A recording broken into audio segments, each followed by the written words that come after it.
I know that no one will believe me, but I used to work as an engineer for NASA. I used to work on joint operations with NASA and the NOAA on various deep-sea missions. It may come as a shock to a lot of you, but NASA is not just committed to exploring the depths of space.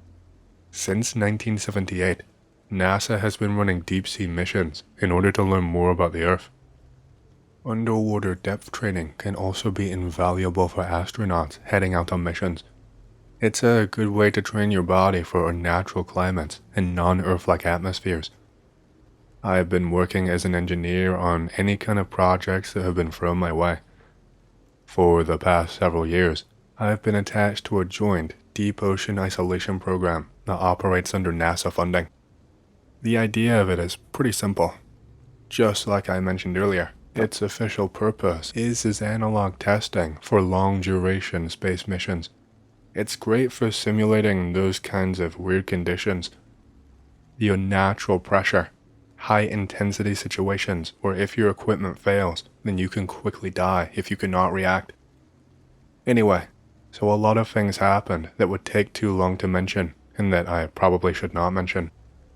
The important detail is that a privately funded submersible lost contact during descent. I was assigned to a recovery dive in a deep-sea submersible along with an entire crew. I wasn't there to pilot the vehicle or anything. I was there for observation and equipment checks and the like. It was a pretty tight-kept secret, and those who did know were told that it was a catastrophic structural failure. For us, it was a classified recovery. We were to observe and try to find the cause of the event, anything to explain why we had lost contact. They didn't officially know there was a structural failure. That's just the word that they fed to everyone else. And then after that, we were to retrieve whatever we could from the wreckage, because they assumed that the vessel would be in pieces. Any expensive materials that we could possibly scavenge, we were to bring back to the surface. There were only 3 people aboard the missing vehicle, as far as I knew anyway. We launched just a little bit before dawn. Our sub was rated for far deeper than the one that we were sent to retrieve. I personally carried out double and triple checks on the sub, as well as equipment. And that was after other people had already carried out their own checks too. The descent took hours. It's hard to describe the feeling that you get when you pass 1,000 meters deep or even more. For me, I've always felt a kind of weight and pressure inside my stomach, sometimes in my head too. Not from the pressure, because the deep-sea submersible is obviously pressurized internally. It's more of a psychological thing. It's like your body can just sense where you are, like it can just detect that it was never supposed to be under this depth. It just throws your entire equilibrium off balance. We ended up around 5,000 meters deep underneath the ocean. The light disappeared long before then, and you end up flying blind. The submersible floodlights can only cut through so much, depending on where you deploy, how much silt is kicked up, etc. Sometimes you can, if you're very lucky, see 100 meters in front of you, but oftentimes it is much, much less than that. The cameras help, but not always. I was shocked the second that we got close enough for the wreck to be in view. It was completely intact. It was sitting upright. It was just resting on the seabed, as if it had just crested down gently, as if someone had picked it up and just set it down. There was no sign of any kind of debris. The hull did not look to have any kind of visible breach. I could not see anything floating around. There was some scratching on the side of the vessel. It had obviously suffered some kind of damage, but nothing catastrophic. I felt uneasy just looking at it. The floodlights of this vessel were dead. It was just sitting in blackness. We circled around the hull in order to get a better look. I was keeping my eyes fixed on the forward viewport and flicking back and forth between that and the external camera. I was watching out for a sign of anything. Any kind of explanation that would make this make sense. The glass of the front porthole was opaque with something smeared across the inside. I couldn't really tell what it was. The pilot angled the lights to give us a better view. I could see streaks of something thick running down the front. It looked really viscous and black, almost like tar. I could actually see handprints pressed into the interior surface, and the marks looked like the hands had been dragged down the glass. The pilot's seat was directly behind that glass, and the body strapped to it was still secured by the harness. His suit helmet had ruptured from something, but I'm not sure what. The visor was spiderwebbed, and there was dark matter coating the inside of the glass where his head had been. I'm not going to pretend that I have the right medical terminology to describe what I was seeing or how it even happened. The hull had not failed, so there was no rapid pressure change to cause this. If that had happened, the entire sub would have been ripped apart. But his head had just given up. There were two more figures sitting behind him, slumped over in their chairs.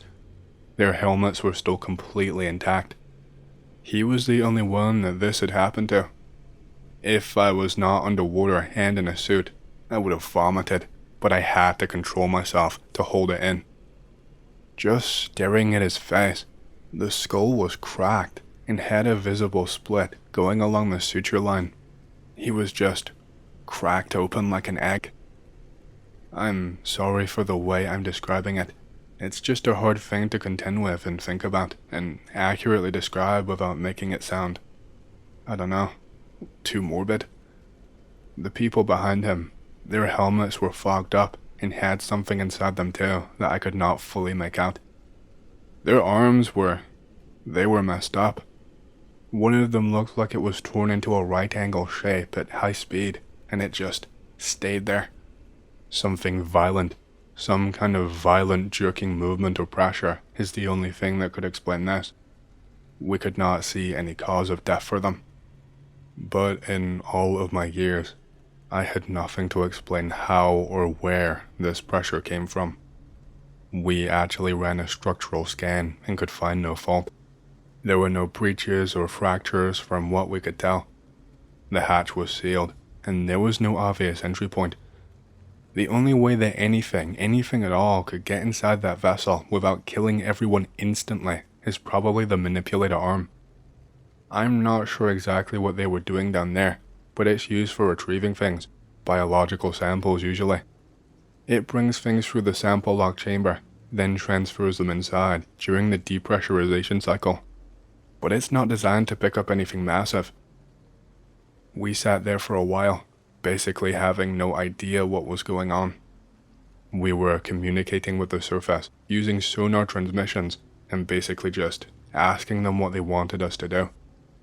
There was not any wreckage to pick up. They would need a different vessel to retrieve an entire submersible. We just sat there for a while, and I just had my eyes fixed on the front of the vessel. And I don't know how long passed by, but I saw something horrible. The two guys who were in the back, I saw their suit helmets just break open. The glass was penetrated, like a bullet had shot through them, but from the inside, not the outside. It actually made me jump backwards, and the other crew got startled. I started just screaming at people to look, and they thought I'd gone crazy. Out of one of the helmets came what I can only describe as some kind of eel. I don't really remember a whole lot of detail. It wasn't very large. In terms of width, it was only maybe like the width of a medium-sized snake, smaller maybe. But the length of this thing, I could not properly tell you since it was partially coiled, and even then, some of its length was just sitting in the darkness. This thing was translucent. I could almost see all of its insides. It had some kind of marks along its body which were not translucent. The head was narrow and tapered, but it did not have any kind of eyes or face or even any kind of visible mouth. More like a worm where both ends are just skin. I watched as it kind of slivered while pulsating along the floor of the submersible. By now I think everyone was watching. No one was even paying attention to communications anymore. It slivered up the console until it reached the body of the guy sitting in front. the one with the head cracked from pressure. It made this kind of leap motion across from the console to the chair and onto the body. I don't know how it physically propelled itself like that. It slivered up the body before reaching the lower jaw. Because of whatever internal pressure messed this guy up, the jaw and the face and the eyes and things like that were completely misshapen and distorted. But this thing, it started to enter his mouth. Like I said, this thing was long, and one half of it just entered through the jaw that was hanging open and went, I don't know how far down. But the other half of it, it was now curved in a kind of a U shape because the other end of this thing had entered through what was left of the nasal cavity. It was like both ends controlled themselves, like it was two separate heads moving on their own. The eyeballs on the man, they were not present anymore, is all I will say. I don't know how. I won't pretend to know how everything works down here. I know a lot. I know how systems work. I know how to engineer them. But this kind of physics, the kind of physics that would be required to cause something like this, it was beyond anything I'd ever studied. I'd also never seen any kind of creature like this. As this thing entered the nose, I swear, I could see one end of it ever so slightly peeking out of the empty eye sockets. It was inside both of these and was coiled around them. And then I saw its body start to pulse more. Maybe not pulse. Maybe pulse is not the right word. But it looked almost like something was pumping around its body with what I could see, from one end all the way to the other. And I don't know how, but it made this clearly dead man stand up. It sounds like bullshit, I know. I would have the exact same reaction if I did not see it with my own two eyes. It wasn't fluid movement, like when someone gets up normally. It was very mechanical. It was jolting movements. It was all done in parts. The body of this eel would pump and pulse, and then in one sudden movement, an arm on the dead man would shoot up. And then it would pump and pulse again, and all of a sudden, a leg is lifted, etc. This took an incredibly long time. I must have been sat there frozen, with my mouth hanging wide open, with drool pouring out.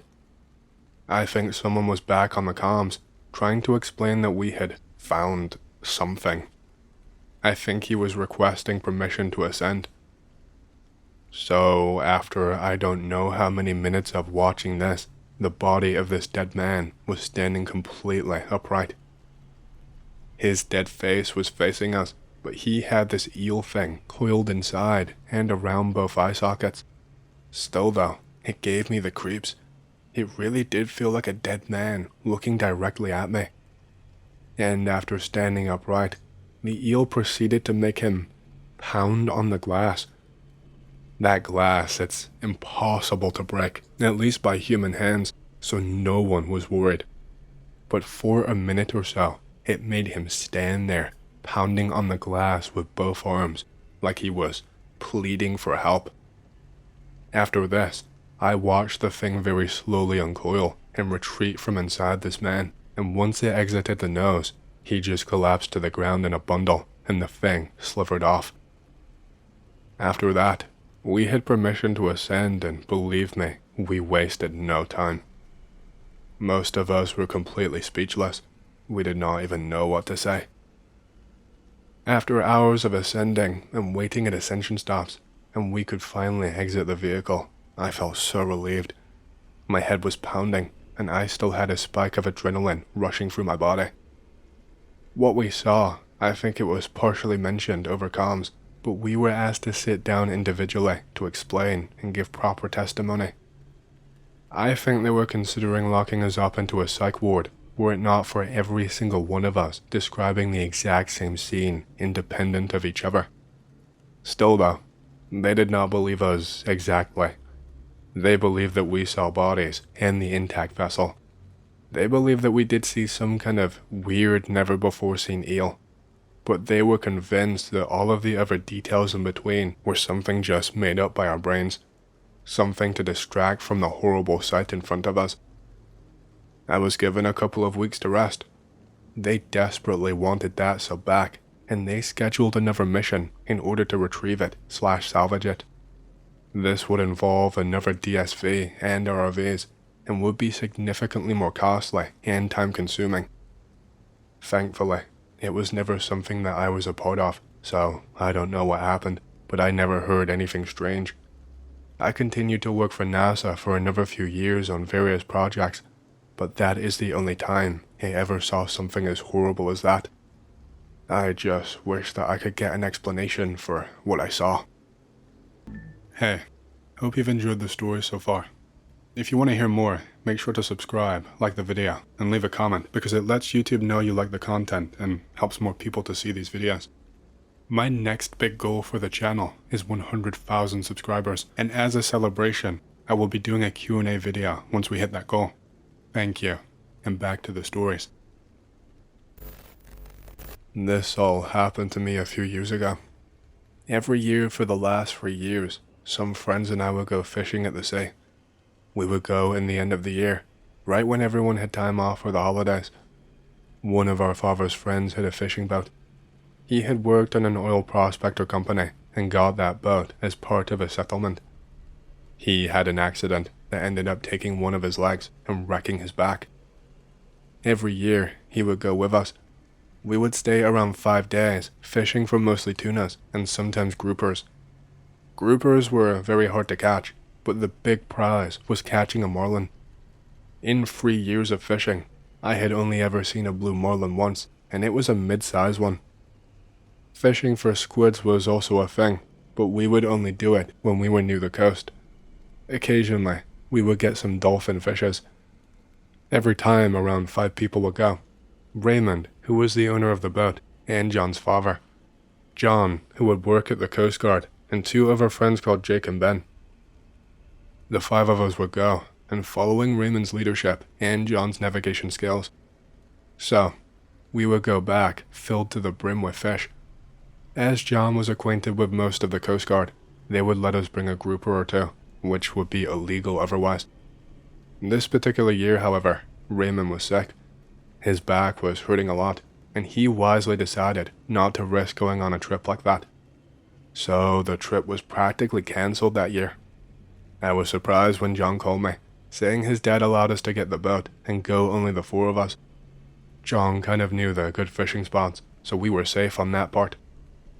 The 4 of us organized the trip, buying the supplies and the materials for a 3-day trip. An angler rented the boat for the rest of the year, and it had just passed a motor revision. We got our permits, notified the Coast Guard, and prepared to depart on a Thursday. The climate was good, with no storms in the area for weeks. Ben was also responsible for bringing a gun. Guns were just a precaution. It is safer on the parts we were going, but I guess you never know. Ben was in the military, so he had a good amount of guns. When we met at the harbor, he showed us what he had. He brought us 2 Boito A681s, 2 massive guns. After loading up all of the supplies and confirming the route, we departed. Near the shore, we made our first stop. We stopped so that we could get some squid and some more bait. We did that for some hours. After that, we went forward to the ocean. The first night, we prepared some of the squid that we got and made fried squid rings. We spent most of the night eating and talking to each other. The next day, everyone woke up early. We were close to another fishing spot and the sun was high in the sky. We prepared the strap chairs for the hardcore fishing. As we were preparing, Jake called us over to have a look at the side of the boat. We all looked. At the side of it, a horrendous fish was swimming sideways near the surface of the water. It looked as stiff as a rock, as if it was just floating. Jake said it was probably a sunfish. I felt sorry for the fish. Clearly, Mother Nature decided to screw with that thing's design. I said it was absolutely disgusting and everyone laughed. It then decided to dive. Jake then told us how that fish is the biggest bonefish that there is and how it is a rare sight. Jake was a biologist, so he knows a lot of that kind of stuff. We continued our trip, making sure the chairs were okay. After lunch, we decided to start fishing. The fishing was amazing. We got some tuna, and I actually got a dolphin fish. Later near dusk, John called all of us. He said that he found out where the blue marlins stay by looking in his dad's old stuff, that he knew the coordinates there, but it was a bit off path. We would go off path for a while. We ended up agreeing that we would take the risk. John then set the boat's course to the location. That night, I made fried tuna for everybody, and once again, we sat outside on the deck. We turned the lights on while in the deck. After having dinner, we all went back inside. I woke up in the middle of the night. I got some water and went outside on the deck to breathe in some fresh air. The deck lights were still on, and the water around the boat was illuminated. I stood on the edge of the deck, looking at the sky for a bit. There was a full moon that night, and the sea was amazing. I looked down for a bit, to the water. There was something weird in the water. At first, it seemed like a black dot, but very big. It was a bit bigger than a watermelon. Around it, there was this white area, almost like a glow. I kept looking until I realized what it was. It was an eye, almost to the size of a person. I was startled at first, but quickly recovered, falling back at the deck. My heart was beating fast. I stood up and looked again through the edge. This time, there was nothing there. I go inside, thinking about alerting the others. I ended up going to my bed though, even though I was shaken. I did not see myself convincing everyone in the middle of the night that I saw a giant eye in the sea. There was also the fact that I had a drink or two hours earlier. I did not manage to get an hour of sleep though. Very early in the morning, we woke up. We discussed about the fishing that day. We were trying to catch a marlin. Then, I told them about what I had seen last night. They laughed. We all ended up concluding that it was due to the booze I had. I calmed down for a bit. We went outside to check on the equipment. Suddenly, Ben calls us to the side of the boat again. When we looked over the deck, we saw something terrifying.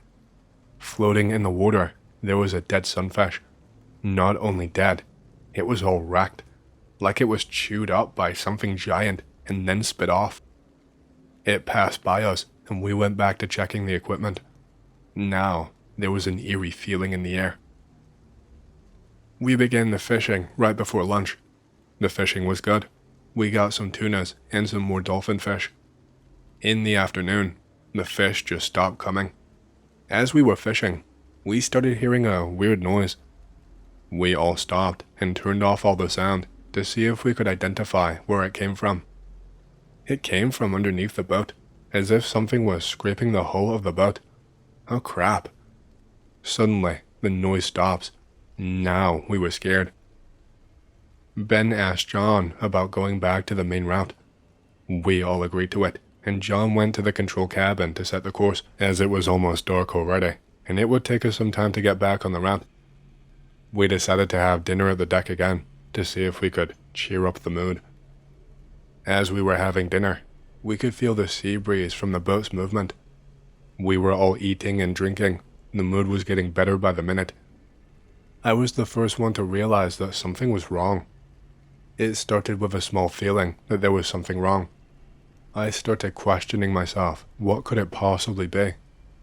Between one sip of booze and another, I realized there was no more wind. I could still hear the engines working though. I then had to ask, hey, do you guys feel like we stopped? And now that you mention it, it sure looks like we are standing still. John stood up and went to the border of the deck. He looks and told me, yeah, we stopped. I will check out the commands. He went inside, and my other friends and I went to look at the sides of the boat. The side that I looked, there was nothing. I then heard Ben screaming from the other side. Jake and I went there running. Ben was fallen at the ground, pointing at the edge of the deck. As we looked, we saw it. That big eye that I saw before, it was there again, illuminated by the deck light. Holy shit. Realizing that there was some commotion outside, John turned on the floodlights to the ocean. The lights made it easier for us to have a better look at this thing. What was near the boat was a gigantic, squid-like creature. It was a deep red color and had giant flaps around its head. It seemed to be trying somewhat to hold or eat the boat. Now we were in panic mode, clueless about what to do next. John turned his siren on. What made the creature move, and it moved the boat with it. We could hear the scraping sound at the hull now. I looked behind us, and Ben was not there anymore. John started speaking to us through the speakers. He told us that there was something on the other side. Jake and I ran to the other side of the boat. At the side of the boat, almost at the edge of the deck, there was this huge, oversized, fleshy thing. "I am at full throttle on the engines, and it's not working," was what John said through the speakers. Now we could hear the panic in his voice. Jake was screaming at us that it was a tentacle. That fleshy thing, it was about the size of a small car. Now that he mentioned it, I could see the suction cups. It was definitely a tentacle. Suddenly, Ben comes running over with two 86A1s in hand. He hands over one of them to me and takes aim. I do the same. We both shot at the red tentacles at the same time. He hands me over some more bullets, and we reload and shoot again. The tentacle then releases and goes back to the ocean. The boat shakes, and we start feeling the wind again. John runs out from inside the boat. He told us that we are moving. We looked on the other side of the boat, and the squid was gone. The trip was ruined. All we wanted to do was just go home. John set the course to the shore. We did not sleep that night, nor the other night that we had to stay in the sea. As we were tired, we made shifts for watching out the sea, always with lights on and holding the guns. We arrived on shore, unpacked all of the stuff, and then just went back home. Later on, John had to do a hull inspection to see if it was damaged. He called us to tell the results. Before the trip, only the motor was inspected, not the hull. The hull was full of barnacles before the trip, as it was not cleaned for a while. Apparently, and this is only what he told me, I never got to see that myself, there were large areas with long scratches on the hull, and these areas were completely free of barnacles. That was the last kind of this trip we have ever made. All of us are too scared to even get on a boat, never mind go anywhere near far out. I'm not quite sure exactly what we saw. If any of you guys have any idea, please let me know. I think I'm probably going to stick to land from now on. This event happened to me around 3 months or so ago. I had the crazy idea to start sailing across the Atlantic just for fun. But that's not the only crazy idea I had. I was going to do it solo. At the time, I was sitting in the cockpit, just enjoying the sounds of the ocean and the rocking of the boat. It was a very dark night. There was not even a moon outside that I could see. I was checking my GPS, and it was telling me I was about 1,000 miles out from land. All of a sudden, my eyes are drawn to the sky, like my attention is completely on it, because the sky just explodes in a bright light. All of a sudden, I can just see this giant light, like it just appeared out of nowhere. The light that I'm seeing is as bright as the sun, but the sky is still black. I jump up quickly. At the time, I'm thinking that maybe it could be a flare and that someone nearby is in trouble, and that I would have to prepare my vehicle to try and go and rescue them. My MRD, which is my radar detector, is going absolutely crazy at this point. The readings on it don't even really make sense.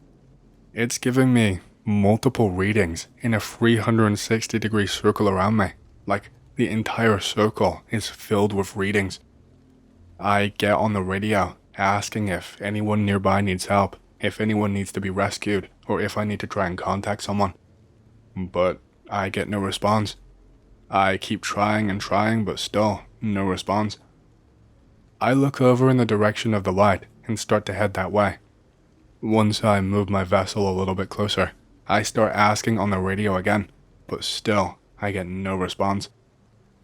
That light is just hovering in the sky, just staying completely, perfectly still. I cannot see it moving even an inch to the left or the right or vertically. Flares do not hover like that. That is not how they work, so it could not have been a flare. I think I got within 2 miles of the light, and all of a sudden, once I did, it just shot straight down into the ocean, lightning fast, kinda like a missile. The sky went black again once it did that. I followed and watched the light. It was so bright you could see it a little bit underneath the ocean.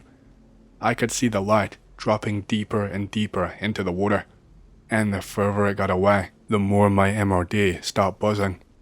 The amount of readings in the area, the further that light got away, they started to drop off, one by one by one. And then the light just completely disappears. I tried the radio one more time, but there was no one in the area responding to me.